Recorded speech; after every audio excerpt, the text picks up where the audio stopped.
ada satu lagu ini sebenarnya lagunya setelah aku telah lagi agak toksik mas sebenarnya. Tapi lagu daerah. Oke. Agak serem ya gue ngomong gitu ya. Iya. Oke. Karena malah kemarin sempat ada fansku yang datengin aku waktu manggung di Jogja. Terus dia nanya, Kak aku mau nanya, tapi kayaknya aku gak tahu deh gitu. Dia kayak ragu-ragu gitu. Lagu ini bukan buat manusia ya kak? Dia nanya gitu, itu yang dia tangkap. Udah mulai ini ya. Pertanyaan terbesarnya adalah, kenapa aku dilahirkan? Di depan, lagi sholat di depan Ka'bah, terus itu aku tanyain. Iya. Jawabannya adalah dengan talentamu jadi manfaat bagi banyak orang aja.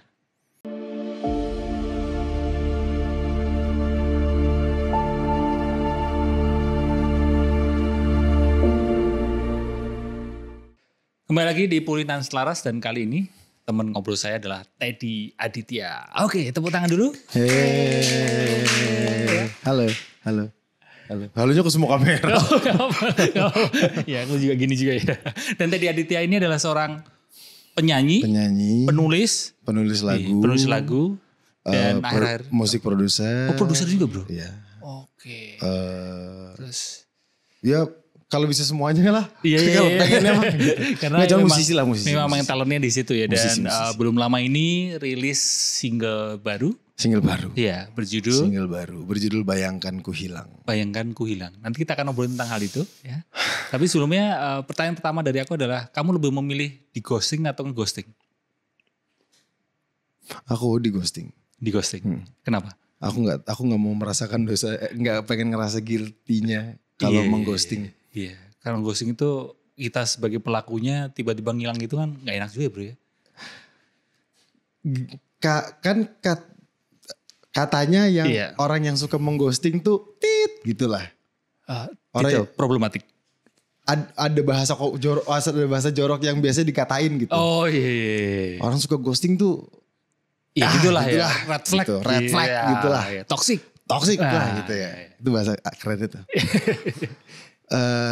Tapi padahal orang yang ghosting juga sebenarnya ada perasaan bersalah yang dibawa. Yang ghosting. Yang mengghosting iya. Yang mengghosting pelakunya. Pelaku yang melakukan ghosting ini juga membawa perasaan bersalah. Ya setuju. Karena ini ya. Karena aku pernah melakukan. Iya. Kita pernah muda. Iya, meskipun aku lebih tua daripada kamu. Tapi dulu aku juga pernah muda bro. Ya masih. Pas lahir tiba-tiba segini gak mungkin. Dan pernah ngelakuin juga. Dan sebatas pengalaman gue juga. Ya mungkin diriku bingung dengan diriku sendiri gitu ya. Dan perasaan bersalahnya gak enak banget. Iya kebawa terus gitu ya. Iya. Ini pertanyaan pertama langsung seperti itu ya. Langsung tegang ya. Dan begitulah Pulinan Selaras. Iya. Ya, dan Teddy Aditya ini adalah teman saya futsal teman-teman. Iya. Meskipun kita ini ya. Gimana? Waktu itu kita main futsal lumayan kompetitif. Iya kompetitif dan lari cuma terus. sekali itu. Dan cuma satu kali. Itu dan tersangka utamanya adalah Kunto Aji. Padahal saya lagi ankle. Itu habis basket kan kamu? Habis basket cedera lagi ankle. Cuman ya itu balik lagi kalau olahraga dan ngumpul sama anak-anak sama teman-teman tuh selalu menyenangkan. Bener. Jadi kadang-kadang sakit fisik suka nggak mau dirasa-rasain. Iya, dan itu aku sempetin banget karena kan diajak Kunto Aji. Aku dari Bekasi bro. Mainnya di Gandaria. Iya kan?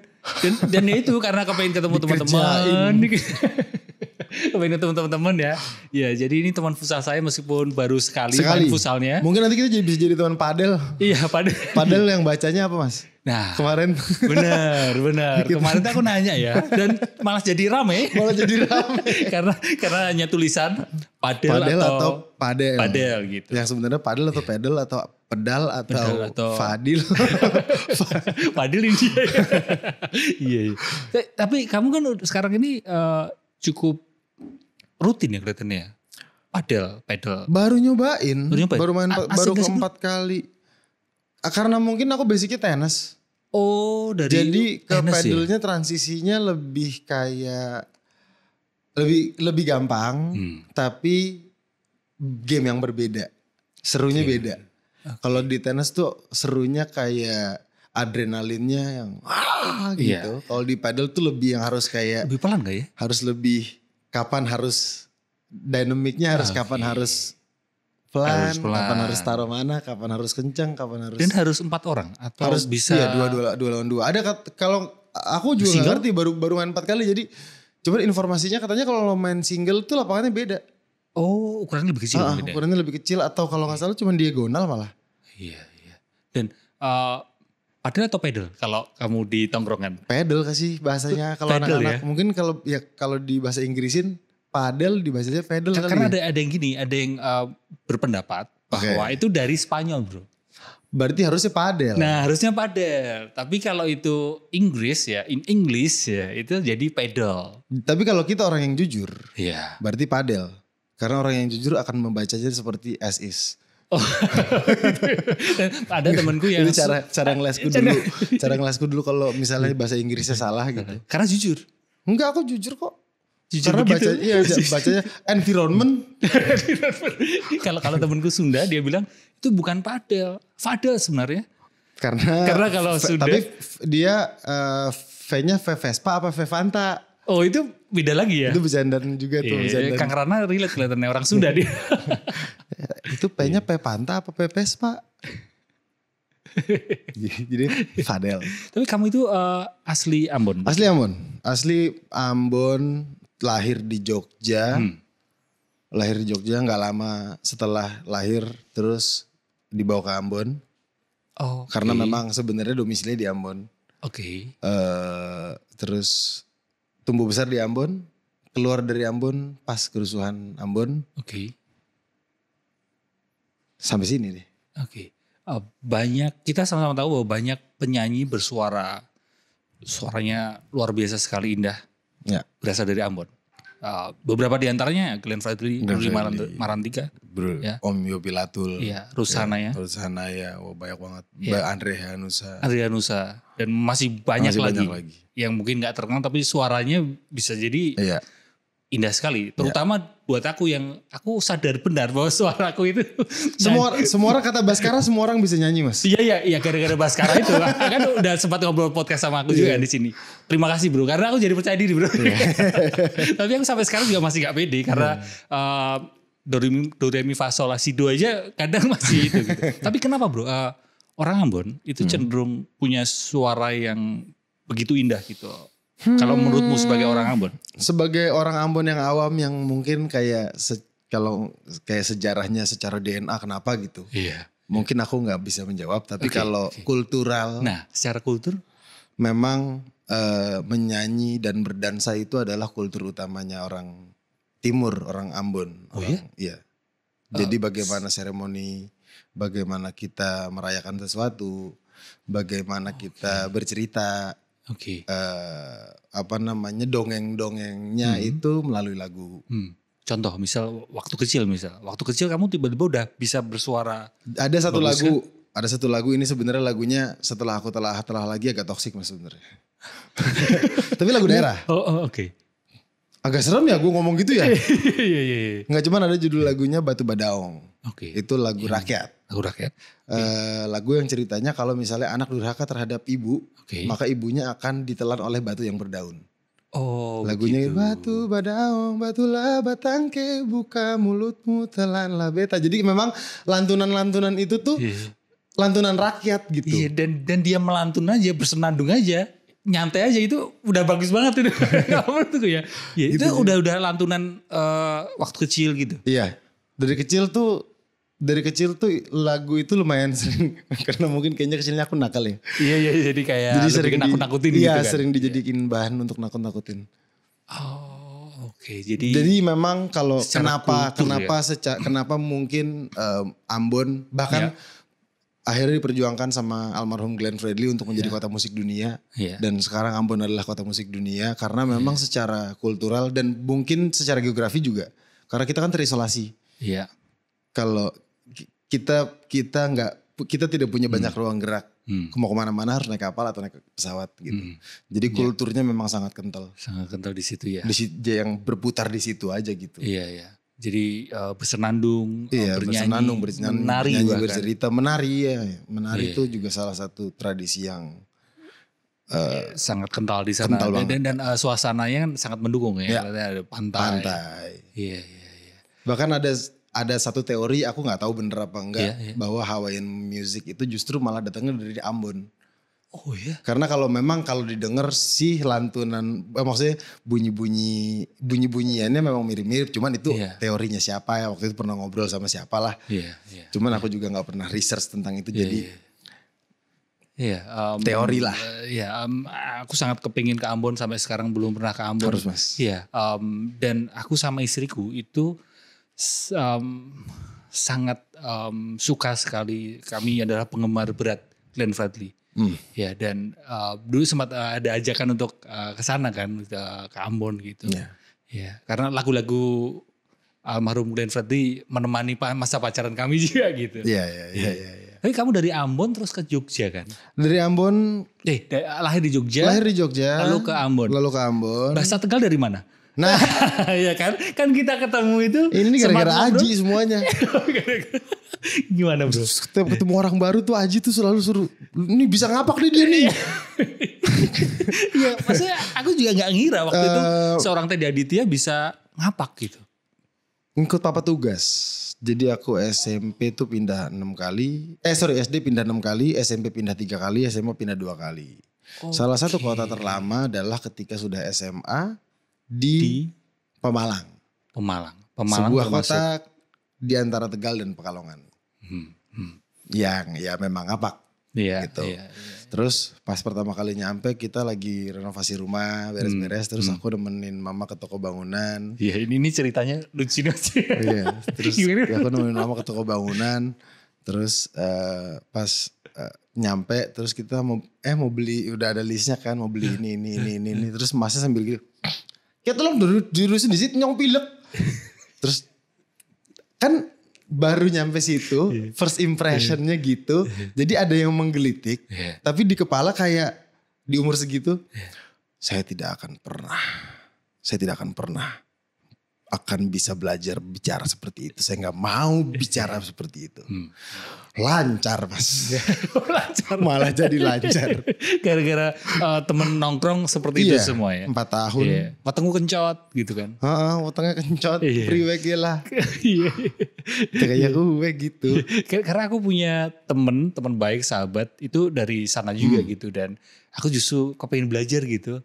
Seru banget mas belajar. Karena itu kan keberagaman Indonesia kan. Dan kita tidak bisa, aku sebagai orang Jawa yang tidak bisa, aku tidak punya hak untuk bilang bahwa bahasa Jawaku itu lebih keren dibandingkan mereka. Betul. Bener kan? Betul. Kan kita sebenarnya setara gitu. Semuanya sama rata. Ya. Contohnya gimana? Bahasa yang kamu pelajari di awal apa? Spesifik ngapak nih? Iya spesifik ngapak. Gak apa-apa. Ini podcast ngapak dulu gak apa-apa. Sebenarnya karena teman main. Oh, teman main. Kalau kan aku sempat sekolah di Jakarta sebelum ke Pemalang. Oke. Sempat ke sekolah di SMP Negeri 19 Jakarta. SMP. Jadi kan gue lo. Yoi.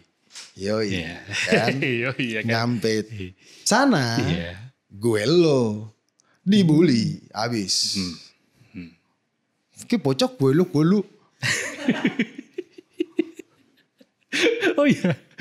Mereka agak off brand ya barusan. Iya tapi gitu. Jadi kayak akhirnya karena rasanya tidak nyaman berada dalam satu komunal yang aku sebagai alien. Akhirnya aku menyatukan diri dalam mereka melalui bahasanya gitu. Dan kebetulan memang sepertinya aku juga dianugerahi berbahasa. Maksudnya dianugerahi bisa berbahasa macam-macam, belajar bahasa gitu. Iya, language skill itu nggak semua orang bisa. Karena kan ada gini, temanku yang dari daerah gitu bro, merantau ke Jakarta. Dia bisa nyaman banget ngomong lu gue. Sedangkan aku bro, ngomong lu gue itu kayak. Jangan mas. Iya kan medok banget gitu. Dan aku pernah berada di masa yang sangat insecure ketika aku kuliah di Jogja. Teman-teman circleku itu orang-orang Jakarta dan kayak memaksa diriku untuk ngomong lu gue. Karena kalau kamu tadi kan karena ngapak, kamu berusaha untuk ngapak. Sedangkan aku waktu itu di Jogja, circleku itu teman-teman Jakarta. Tempatmu. Iya. Tapi mereka itu kayak karena circle di Jakarta keren karena ngomong lu gue gitu. Gue lo. Iya. Terus aku memaksakan diri. Tapi bro. itu masih keren mas. Gimana? Lu gak lu gue lo. daripada ki bocah golu. Iya. Itu masih lebih keren. Iya. Terus aku memaksakan diri untuk ngomong lu gue dan akhirnya aku merasa nggak nyaman juga gitu. Dan akhirnya aku kembali ke saya kamu, aku kamu meskipun kalau di Jakarta kan kadang kok udah Apaan sih aku lo? kamu ya kan Apa sih lo, ada aku apa kamu ini ya, kan gitu. ya kan? Iya. Gitu. Tapi itu menyenangkan karena aku Iya, sempat iya. secara tidak sadar melakukan sebuah studi sebenarnya. Karena dulu tahun 2013 sampai 2015 tuh sekitar 2 tahun aku non-stop traveling. Jadi di Jakarta paling lama paling 2 minggu gitu. Sisanya traveling keliling-keliling Indonesia mainly. Iya. Dan yang aku dapatkan adalah yang aku bilang menjadi secara nggak sadar menjadi studi. Tapi buat studi buat aku sendiri gitu. Iya. Lanskap pengalamanmu Iya, jadi lanskap luas pengalamannya adalah bahkan orang Ngapak yang tinggal di pegunungan dan atau orang apapun yang tinggal di pegunungan dan yang tinggal di pesisir tuh cara ngomongnya beda.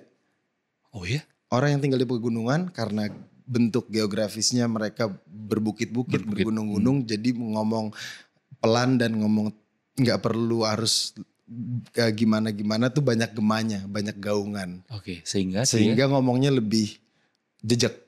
Contoh. Kalau orang apa namanya pegunungan misalnya lebih kayak kok ada bisa kayak lebih gitu, lebih kayak ya wes ora apa-apa. Tapi kalau misalnya menuju ke pesisir akan lebih Tegal contohnya. Oh kayak gue. Oh ya ora apa-apa ya. Ada ayunan-ayunan tertentu. Ada nadanya seperti nah, itu. Ternyata ini analisaku ya. Analisaku adalah karena kalau di pantai kita ngomongnya kan ngelawan ombak, dan kayak motion, ada motion. Begitu juga di Ambon berarti. Begitu juga di Ambon. Ambon juga sangat ngayun. Weh bagaimana? Sini mana? Tapi Ambon-Ambon yang di gunung nggak gitu, berbeda lagi. Apa cara namanya dialeknya, intonasinya, cara ngayun ngomongnya gitu. Ya seperti Ari Kriting ya. Kalau aku ngobrol sama Ari Kriting juga ada swingnya gitu, ada ayunannya gitu. Iya. Jadi kayak bahkan misalnya orang Purbalingga, wong Purbalingga ada ngomong kayak iya. Wong Tegal kayak iya. Nah itu udah 2 hal yang berbeda tuh. Padahal sama-sama ngapak. Menarik banget, ini insight yang sangat menarik bro. Padahal sama-sama ngapak gitu. Iya. Jadi kayak itu maksudnya itu sebuah pembelajaran wawasan yang seru. Yang akhirnya buat aku sih karena aku nggak kuliahnya nggak selesai, jadi anggap aja itu studi. Iya, dan belajar kan tidak harus di ruang kelas. Di ruang kelas. Temanku juga ada bilang gini apa? Gudul-gudul, ora gudul nggak nyampe. Ya gitulah ya bahasa Ngapak ya. Dan memang beragam sekali diversifikasi atau ya keberagaman itu sangat variabelnya banyak banget. Bahkan dari kita cuman jarak 10 kilometer di kota yang sama bisa beda. Udah berbeda cara ngomongnya. Iya. Kalau kita ngomongin karya terbarumu bro. Ini dia. Iya. Oh ini dia. Tapi sebelumnya selamat ya. Terima kasih banyak mas. Rilis kapan berarti? Rilis tanggal 4 Juli. 4 Juli. 4 Juli kemarin. Hari Jumat. Hari Jumat minggu lalu. Minggu lalu ya. Betul. Baru tepat minggu lalu. Iya. Judulnya adalah Bayangkan Ku Hilang. Dari judulnya itu pertama kali aku baca judulnya dan aku dengerin lagunya. Itu ada rasa yang kuat gitu bro. Dan itu menimbulkan rasa penasaran ketika aku ketemu sama kamu ini. Apa yang melatar belakangi atau pengalaman apa yang membuatmu terus menuangkan di dalam lirik lagu itu? Atau bikin lagu itu? Layernya agak lumayan banyak mas kalau ini. Cuman trigger utamanya adalah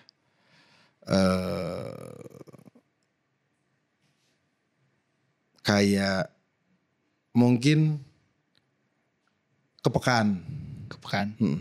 Kayak dengan dunia yang rasanya sudah semakin tidak peka. Atau mungkin kalau dipersonalisasikan gini deh. Seiring bertambahnya usia, rasanya semakin banyak ekspektasi yang harus dipikul. Oke. Kemudian seperti rasa ingin dicintai dan segala macam. Kayak ini gue udah gendong berat banget nih gitu. Tapi kok penghargaannya rasanya tidak setimpal. Trigger awalnya itu doang. Trigger awalnya kayak bayangkan ku hilang gitu. Ya karena seringkali kalau ngomongin kehilangan, lagu atau mungkin novel atau cerita atau film itu kan di posisi kita yang mengalami kehilangan itu. Tapi justru di lagu ini aku ngeliat ada sudut pandang yang kamu balik bahwa coba bayangin kalau aku yang hilang gitu. Ini ngomongin dalam banget ya. Tapi mungkin ada mau kopi dulu kelihatan. Iya, boleh. Biar lebih lancar ya, kopinya ya. Iya. Nanti aja kalau aku. Oh, iya. Oh iya. Oh, Pak. Aman di situ, Bro? Aman, oke. Aman kan? Aman. Kita ngomong nyantai aja, ini nggak ada. Jadi, liriknya tuh yang muncul pertama kali adalah bayangkan ku hilang, tak lagi bisa ada, tak lagi bisa menemanimu, gelap sepimu, tak lagi ada janji yang bisa kutepati. Iya. Berarti apa yang membuatmu terus ngomong ke orang, ya kan? Coba bayangin, aku hilang loh dari hidupmu. Makanya jadinya lagu Mas, karena aku gak ngomong sama orang. Oke. Karena kayaknya kalau ngomong sama orang agak nggak tahu ya, agak terkesan kayak seolah-olah gue penting banget gitu. Oke. Tapi mungkin nggak mungkin seperti itu atau mungkin tidak seperti itu kan kita nggak tahu. Tapi di sisi lain tadi sempat kamu bilang bahwa mungkin itu muncul karena ada perasaan kok semuanya aku sih, maksudnya aku yang ngerjain, aku yang bebanku begitu berat. Kayak gini, aku yang gendong, aku yang ngerjain, aku yang puk-pukin kalian, misalnya gitu ya. Terus yang puk-pukin aku siapa? Gitu. Bahasa kasarnya lah kayak gitulah. Dan mungkin ada mungkin orang pendengar ya, nggak harus kamu sih, tapi pendengar yang relate dengan kondisi yang gini, Bro, kayak aku nggak diapresiasi sih. Kan aku udah mungkin sampai kayang, sampai koprol, sampai gini sih kan, kayak semuanya di ini gitu, ditanggung sendiri, tapi kok nggak ada apresiasi gitu. Inisiasi utama akhirnya muncul kalimat itu dari situ, dari kayaknya selewat aja gitu. Dengan memang 2 tahun belakangan ini, 2 tahun lalu papa kena stroke kan. Jadi kayak emang banyak perubahan yang tiba-tiba. Jadi kayak wow. Kayak lagi rafting gitu. Gimana sih caranya? Aku belum belajar nih gitu. Jadi ada triggernya dari situ. Terus akhirnya melebar ternyata. Dari perasaan itu kemudian ketika menulis terus malah berefleksi kalau ini diucapkan oleh semua orang yang kusayang kepadaku. Kalau pertanyaan ini diucapkan oleh orang yang aku sayang kepada aku. Iya, itu juga bisa seperti itu ya. Penafsirannya atau teman-teman yang dengerin bacanya adalah seperti itu gitu ya. Oke. Kalau ini didengar sama orang-orang yang lagi bergulat dengan rasa kehilangan gitu, atau krisis personal. Kamu pengen mereka merasa apa, Bro? Melalui lagu ini kamu kepingin mereka punya... Sebenarnya sesimpel gini sih, Mas. Dengan kalimat bayangkan ku hilang harusnya kita bisa jadi lebih peka. Lebih peka terhadap apa yang kita lakukan, lebih peka sama orang yang sekitar kita, lebih peka sama banyak hal. Karena biasanya kalau lu udah ngomong bayangkan ku hilang, you've been taken for granted. Mungkin. True. You feel unseen. True. Iya. Dan itu yang aku rasain ketika dengerin lagumu itu sih. Iya. Jadi yang ajakannya semangat dia yang pengen dibawa dari lagu ini adalah yuk peka yuk. Kita peka lagi yuk. Dulu kita makhluk yang sangat peka kok. Iya. Mungkin sekarang dengan percepatan digital, informasi yang mungkin kita nggak bisa tampung dalam satu hari tuh sebenarnya kita punya ada kapasitasnya gitu. Jadinya agak gimana nggak tahu apa Ya, gitu. Cuman ditambah lagi ini kan isu lingkungan, isu lingkungan. kita serba ketakutan gitu kan. Itu bro. juga kemudian menjadi keresahan juga ketika menulis lagunya. Iya. Karena dari yang tadinya membayangkan orang-orang yang ku sayang ngomong itu ke aku, sekarang membayangkan bumi yang ngomong itu ke kita. Nah, iya itu makanya tadi kan kamu juga sempat ngomong bahwa belum tentu itu aku sampaikan ke orang loh. Bisa jadi itu adalah hubungan manusia dengan bumi. Bumi. Bagaimana sewaktu-waktu ketika bumi itu hilang, begitu ya? Bumi Kalau ngomong buminya seperti ngomong itu. nih, buminya ngomong, guys, kalian lagi yang menginjak-injakku, bayangkan aku hilang. Nah, Manusia mau apa ya kan? kita kan hidup dari alam, Iya. artinya nggak tahu ya, kepekaan kita sama alam tuh sekarang kayak misalnya ya obrolan kita tadi sebelum kita memulai gitu. Iya. Kita beli air purifier. Benar. Kenapa? Iya. Karena udara kotor. Iya. Tapi apakah keadaan itu oke gue beli air purifier karena udara kotor supaya di rumah gue udaranya bersih. Tapi apakah itu sesimpel itu aja kan? Iya. Kan? Tapi apakah itu sudah peka? Ataukah itu memang self protection? Iya. Atau kayak kepekaannya sampai mana terhadap masalahnya, justru inti permasalahannya gitu. Iya. Atau Inti permasalahannya maksudnya kita bisa punya 200 air purifier dalam rumah, tapi kalau di luar rumahnya masih masalahnya nggak selesai ya nggak selesai. Iya. Jangan hanya sebatas individualistik kan. Iya. Ya. Bahkan lagu ini pun kita perlu ngelihat dari sisi lebih luas, lebih ya, holistik lah, lebih lebar. Lebih gitu, lebar. Jadi bukan hanya individualistik tapi sosial juga gitu ya. Okay. Karena malah kemarin sempat ada fansku yang datengin aku waktu manggung di Jogja, terus dia nanya, Kak aku mau nanya, tapi kayaknya aku nggak tahu deh gitu. Dia kayak ragu-ragu gitu. Lagu ini bukan buat manusia ya Kak? Dia nanya gitu, itu yang dia tangkap. Udah mulai ini ya. Iya. Maksudnya dia bisa membaca lagumu. Ini bukan buat orang kan Kak gitu. Iya. Terus akhirnya kayak keren. Salaman. Iya. Jadi sebenarnya memang lagunya terciptanya karena keresahan-keresahan pribadi, tapi kemudian tafsirannya bisa meluas. Gak sesempit hubungan orang dengan orang, tapi ini justru bisa juga dipahami. Karena patah hati kan gak harus selalu sama orang. Iya.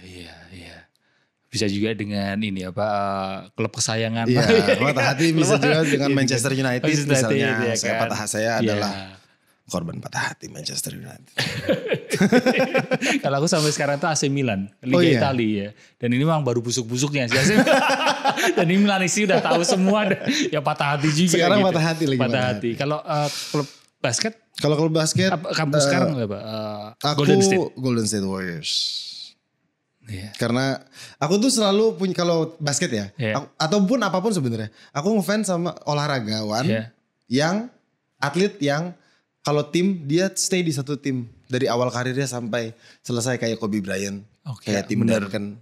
Mereka dari awal di situ sampai selesai karir di situ gitu. Curry dari awal di Golden State, belum pensiun sih, jadi masih ada kemungkinan dia sekarang tahun ke-17. Jadi ada kemungkinan dia pindah, nggak tahu. Cuman sampai sejauh ini dia masih di situ. Jadi aku selalu ngefans sama orang-orang, sama atlet-atlet yang kayak gitu. Iya. Kalau di hidupmu bro, apa yang paling kamu takut kehilangan? Wah. Begitulah ya ngobrol sama aku. Gak apa mas, aku senang. Dua orang obrol terakhir DM ku aja. Mas. Pengen ngobrol. Tapi kita dapat alhamdulillah kita dapat kesempatan off frame tapi ya. Kita dapat kesempatan ngobrol di sini. Cuman kalau takut kehilangan banyak sih, Mas. Pasangan, pekerjaan atau hubungan? Yang paling takut. Iya. Takut enggak bisa ngerasa. Dalam. Takut banget, Mas. Iya. Soalnya aku punya temen yang kayak udah enggak menurut pandanganku dan dia pun mengakui gue udah enggak, I don't feel anything, gue hidup menjalani hidup aja gitu, kayak buat aku itu menakutkan.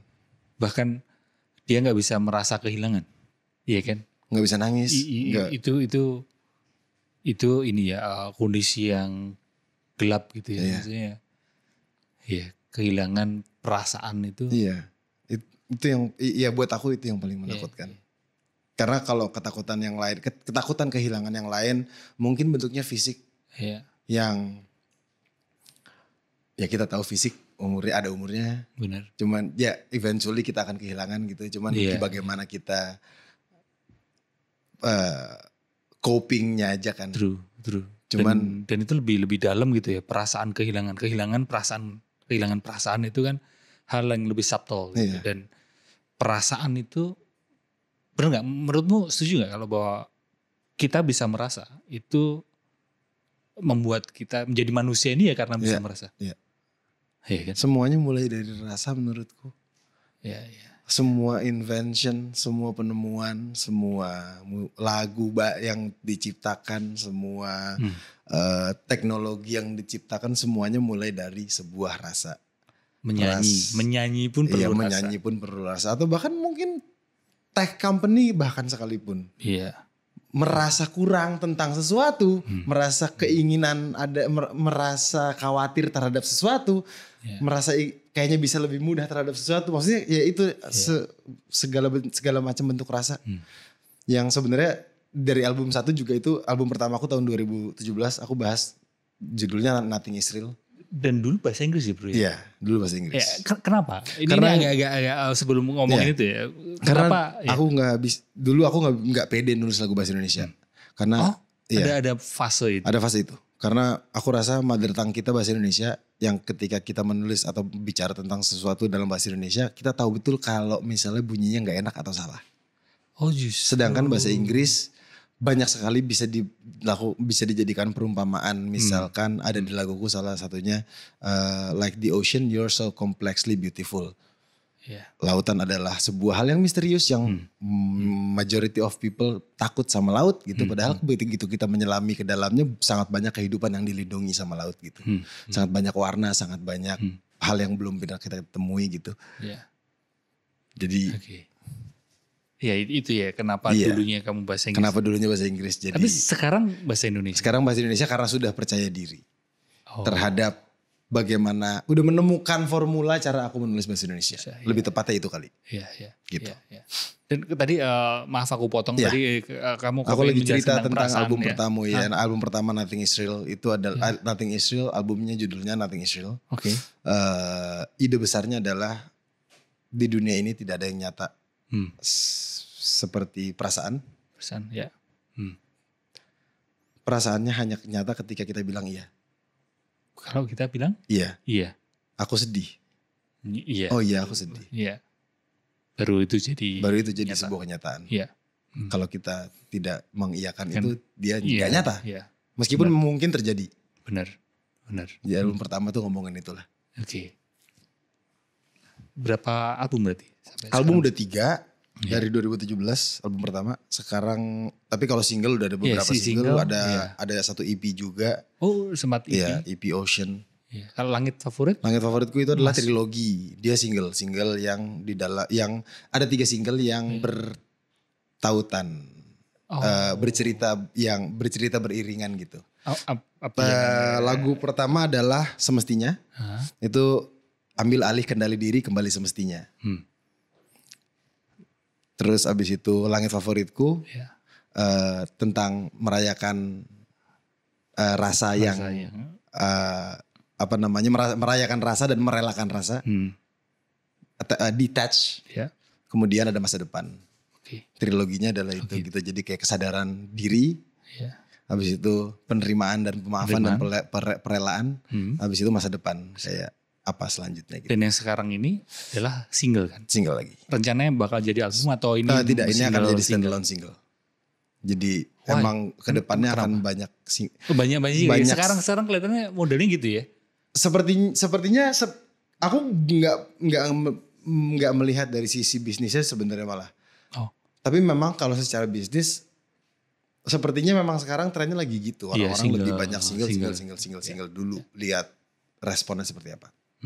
Cuman kalau ini karena aku sebenarnya orangnya album banget. Bahkan dengerin orangnya album banget. Iya. dengerin musisi itu albumnya, bukan lagunya.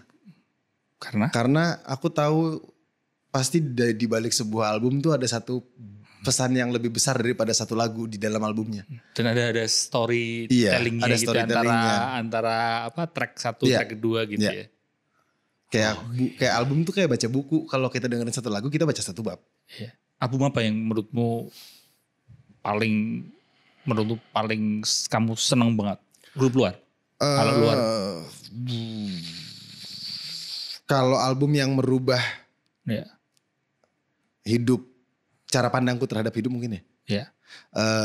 Bon Iver. Albumnya 22 Million. Oke. Album ketiganya kalau gak salah. Kalau yang dalam negeri? Kalau yang dalam negeri mantra-mantra sih mas. Mau kurang ajar anak itu. Iya. Dia manggung waktu itu sama Mas Haji juga yang konser itu di tahun 2000 konser di Senayan 2019. Iya.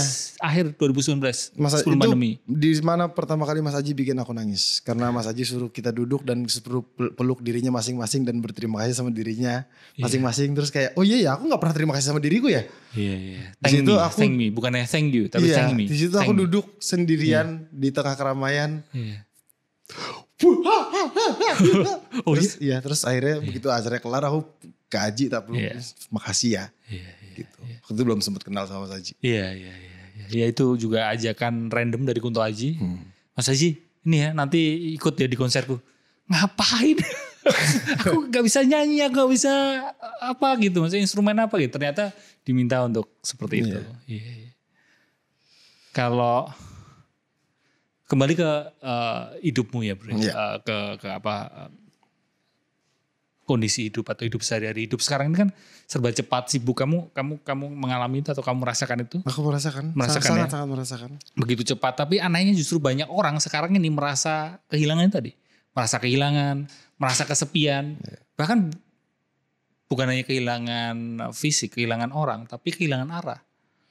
Itu menurutmu kenapa ya bro? Maksudnya rasa hilang itu terasa makin relevan justru di masa sekarang, di mana masa sekarang itu kan banyak kali ya faktornya mas ya. Over interaction kan sebenarnya kan, gampang terhubung interaction, gitu. overlap, segala macam informasi. Iya.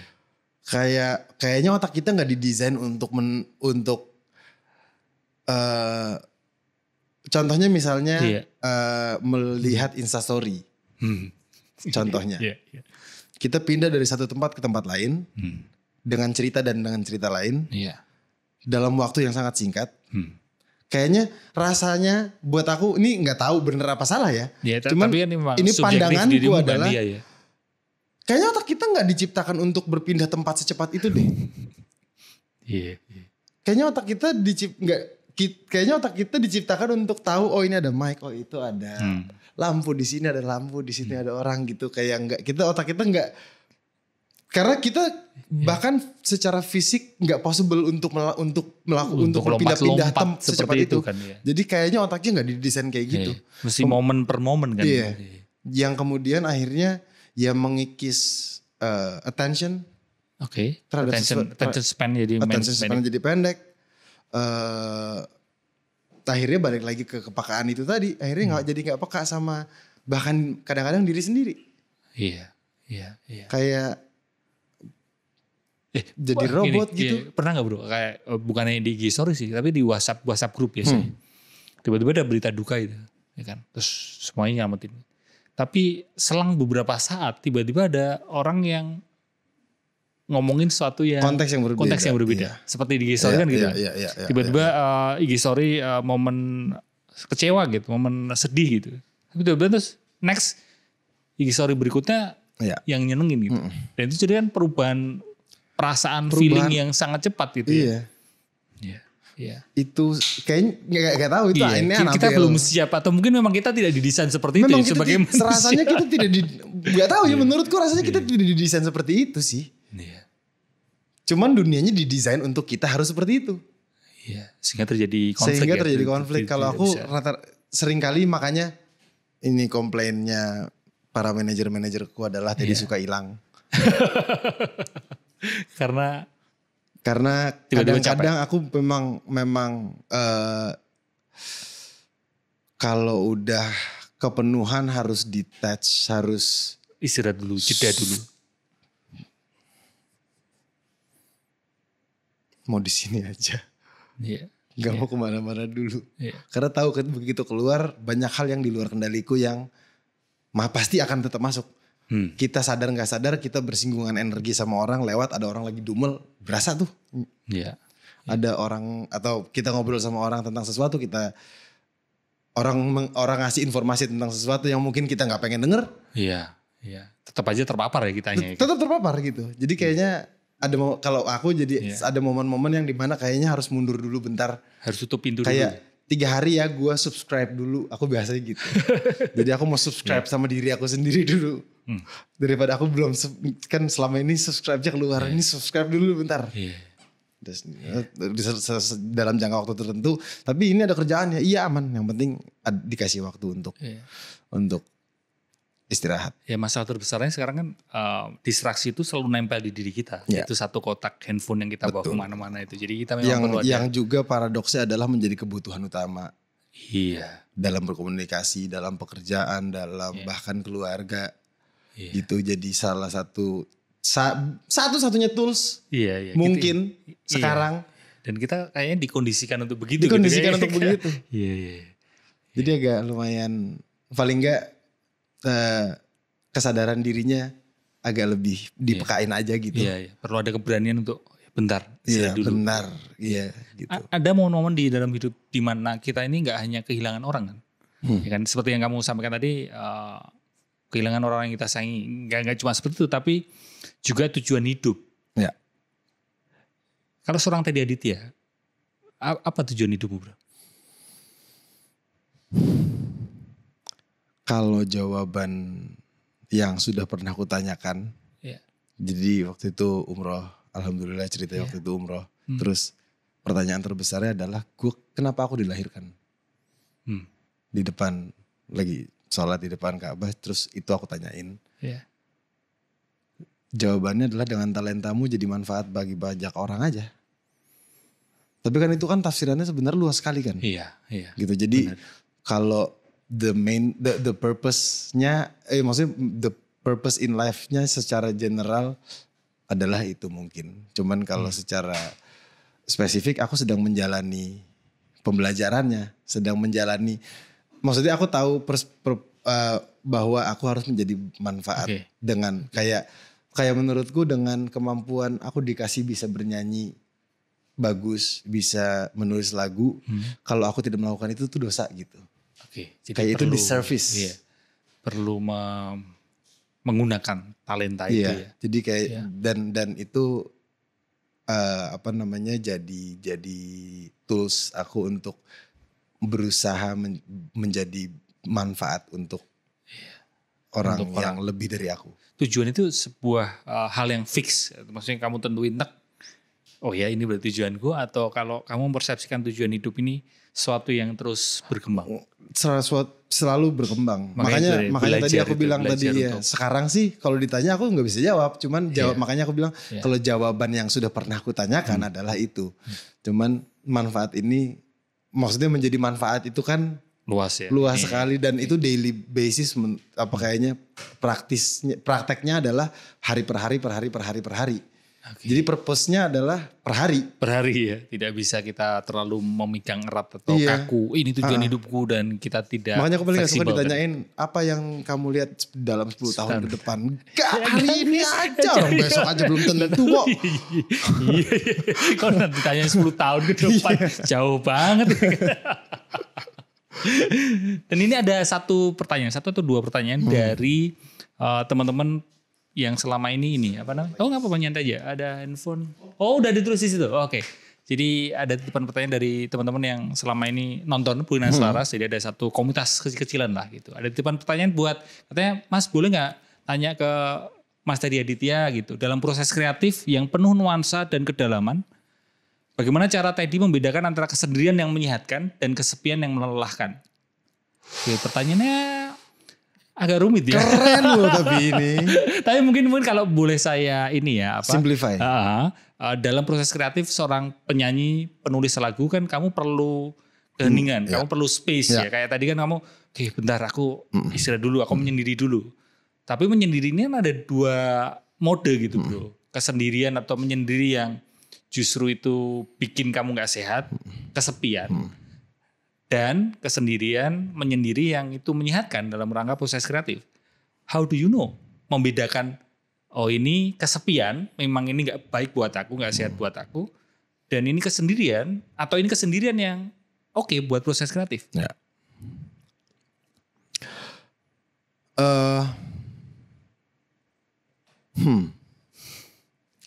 Karena aku juga merayakan kesedihan dalam kesedihan dalam kesendirian juga.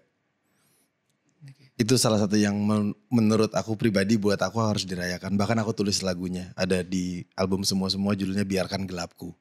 Ini aku lagi gelap ya biarin aja. Itu tentang kesendirian, tentang kesepian, tentang kan perasaan kosong gitu. Perasaan kosong, nggak tahu, hilang arah dan segala macam. Karena buminya berputar ya, kitanya berjalan, kita berevolusi. Kalau kitanya tahu, paling enggak kalau kitanya lagi gelap, kita sadar kalau kita lagi gelap. Iya. Iya. Dan biarin aja, nggak apa-apa juga gitu. Iya. Tapi dengan kesadaran bahwa kita lagi gelap itu berarti kita tahu kita sedang berjalan menuju lorong yang terang gitu, menuju satu tempat yang lebih terang gitu. Jadi kayaknya menjawab pertanyaannya sebenarnya adalah ya balik lagi itu yang tadi paling aku takutin.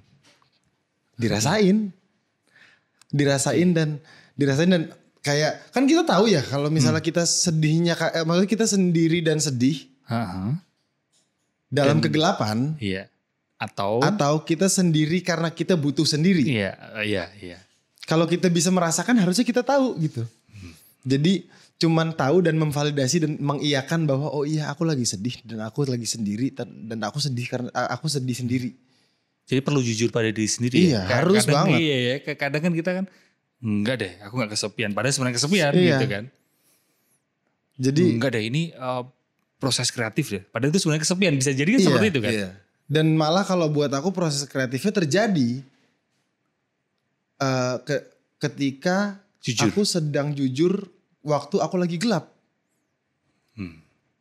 Maksudnya lagi dalam kesendirian yang gelap. Iya, dan mengakui itu justru malah keluar semua tuh. Ini. Akhirnya menjadi kesendirian yang kemudian lebih produktif dan sehat. Gitu kali ya Bang, menjawabnya kejawab nggak ya? Kejawab harusnya.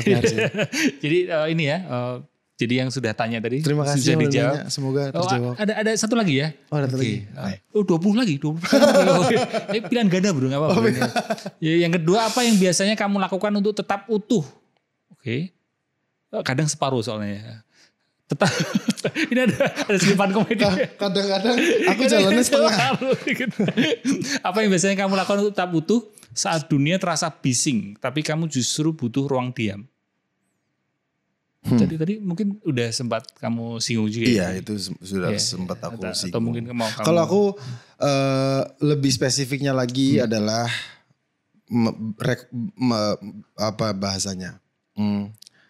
Reconnect dengan alam. Itu caraku. Iya. Yang menarik gitu, maksudnya itu kerinduan banyak manusia modern yang selama ini terpapar gedung-gedung, terpapar kehidupan modern kan kadang jauh dari alam. Reconnect sama alam yang kemudian karena alam selalu punya cerita dan selalu punya lagu buat orang-orang yang mau mendengarkan. Wow. Hanya buat orang-orang yang mau mendengarkan. Benar. Jadi selalu untuk menjaga kewarasanku adalah reconnect sama alam gitu, traveling, jalan-jalannya tapi bukan jalan-jalan yang fancy, bukan jalan-jalan. Iya, bukan jalan-jalan yang jalan-jalan liburan gimana gitu maksudnya. Ya jalan-jalan aja, keluar ke tempat yang tidak banyak gedung, yang lebih dekat sama laut, yang lebih dekat sama hutan, yang kemudian kayak mungkin naik gunung gitu contohnya ya. Contoh paling gampang mungkin naik gunung gitu. Naik gunung kan salah satu praktis yang kayak buat aku membuat merasa bahwa I'm so insignificant in this world. I'm so small. I'm nothing gitu. Jadi ada kesadaran baru yang muncul ketika kita reconnect sama alam selalu. Terakhir kemana? Kamu alam? Terakhir kemana? Aku ke terakhir honeymoon ke Labuan Bajo. Labuan Bajo. Iya. untuk pertama kalinya ke Labuan Enggak, Bajo atau Labuan Bajo udah ke-6 kalinya karena 6 kali bro. Oke. itu cerita kalau kita ceritain panjang lagi. Cuman waktu pertama kali aku solo traveling soalnya dari Jakarta ngeteng ke Labuan Bajo sampai Bajo nanya-nanya orang ada yang kapal yang butuh bantuan enggak, gue bisa bantuin. Karena seingin kayak pengen banget nih sailing trip, Labuan Bajo pengen nyobain gitu. Gue bantuin deh di kapalnya apa segala macam. Malah di sana diketemuin sama teman-teman yang akhirnya sekarang udah nganggap aku keluarga. Jadi Labuan Bajo ya bahkan waktu itu kayak ada Komodo National Park, ada isu-isu apa, aku juga ikutan bantuin mereka. Jadi kayak Labuan Bajo salah satu tempat yang spesial yang harus kita jaga. Benar. Dan aku baru tipis banget tapi harus kita jaga. Aku baru pertama kali ke sana dan kepengin ke sana lagi dan sekali nggak mungkin sekali Mas. Pengalaman pertama kali itu bro. Itu sampai aku speechless. Maksudnya aku tidak bisa menggambarkan bagus banget. Sunrise-nya, sunset-nya, pantainya, lautnya bersih gitu ya. Sempat ke Padar. Terus Pink Beach. Komodo tentu. Pasti. Iya. Terus Loliang ya. Yang ada Loliang tuh tempat komodo yang ada dermaganya panjang itu. Oh iya, ke situ. Terus ke Gua Rangko. Yang cermin? Yang Pak nyebrang dulu pakai boat kecil. Belum. Gua cermin itu adanya di Labuan Bajo ya. Gua cermin, iya. Dan kelihatannya masih banyak tempat yang mesti dikunjungi juga di masih banyak tempat yang masih banyak tempat yang harus dikunjungi, tapi juga banyak tempat yang sudah dimiliki asing jadi. Nah itu ya. Itu yang jadi concern kita bersama karena Taman Nasional kan sebenarnya gitu. Jadi kayak aku lebih ke kayak kalau Taman Nasional harusnya menjadi sebuah tempat yang anak cucuku bisa lihat gitu. Iya. Jadi kita jaga sama-sama yuk. Iya. Harus kita jaga sama-sama itu. Jadi adalah Labuan Bajo yang pulih dan selaras. Keren. Iya, kita sama-sama jaga karena meskipun mungkin isunya tidak terlalu kedengeran banyak orang, tapi itu dalam jangka panjang perlu kita jaga. Dan ini terakhir bro, kalau teman-teman mau dengerin lagumu di mana aja? Bisa didengarkan di semua digital streaming platform, ada di Spotify, ada di YouTube, ada di semua lah. Ada di Apple Music, ada di digital streaming. Digital streaming platform, di DSP. DSP ya istilahnya. Bisa didengarkan gitu, di DSP kesayangan kalian. Semuanya udah rilis di semua platform. Kalau mau lihat video liriknya ada di YouTube. Udah ada video liriknya. Sudah ada video liriknya, music videonya sedang ongoing progress, doakan. Semoga bisa segera terlaksana karena lumayan seru proses kreatifnya. Ini aku lagi excited sendiri aja. Kita akan tunggu lumayan seru jadi doain rilisnya. Semoga. Dan kalau kepengen update kegiatanmu sehari-hari di Instagram, kamu lebih aktif di Instagram. Ya, aku paling aktif di Instagram. Lebih aktif di Instagram. Dan kalau TikTok lebih ngepost yang ngasal aja. Gitu. Kalau Instagram lebih dikurasikan lah gitu. Jadi buat teman-teman Purina Salah silahkan follow dan silahkan komen. Silahkan mungkin punya ide apa, punya usul apa. Boleh banget. Ya. Jadi apa itu kalau atau kalau mau cerita tentang misalkan habis dengarkan Bayangkanku Hilang. Ada punya perasaan apa gitu. Benar. Mau cerita DM aja. Iya, silahkan. Langsung DM cerita karena terkait dengan kehilangan. Iya. Karena seru banget. Ada satu pernyataan yang gini bro. Ketika orang berkarya, salah satunya adalah dengan bikin lagu. Dan menemukan pendengarnya, di mana pendengarnya itu juga menceritakan ceritanya, itu pengalaman yang tidak bisa karena kesadarannya adalah bahwa musisi atau apapun kita tidak lebih tinggi daripada pendengar kita. Jadi ya kita saling cerita sebenarnya. Ini adalah hubungan dua arah. Gitu. Itulah kenapa penggemarmu namanya Ted Squad. Oke. Karena mereka adalah penopangku, tanpa mereka ya. Apa tadi siapa? Iya, perlu pendengar ya. Penyanyi pun membutuhkan pendengar dan pendengar juga perlu penyanyi. Teddy Aditya, terima kasih. Mas Haji, thank you for being here. Terima kasih banyak sudah mengundangku ke sini. Sama-sama. Senang banget ngobrol. Karena aku sering nontonin, cuman kapan ya aku diundang ke sana? Pasti akan aku undang dan ini juga kejadian kan. Alhamdulillah. Dan, seperti episode sebelumnya di Purina Selaras ada segmen baca surat. Ini tuang posnya langsung. Perangkonya udah. Perangkonya ketinggalan. Ini yang nulis itu teman ngobrol Punaseras di episode sebelumnya. Teman Dan ngobrol dari Punaseras, episode sebelumnya. iya. Oke. Ya, dan anonim ini. Oke. Jadi nanti kamu juga aku minta tolong nulis juga, anonim juga. Nah, silahkan dibaca. Oh, kertasnya panjang tapi itunya. Iya. Kata-katanya cukup singkat. Tidak ada yang peduli. Sesungguhnya penghakiman paling kejam itu hanya dirimu. Semoga selaras. Marah banget ya. Semoga selaras. Semoga Iya. selaras. Terima kasih.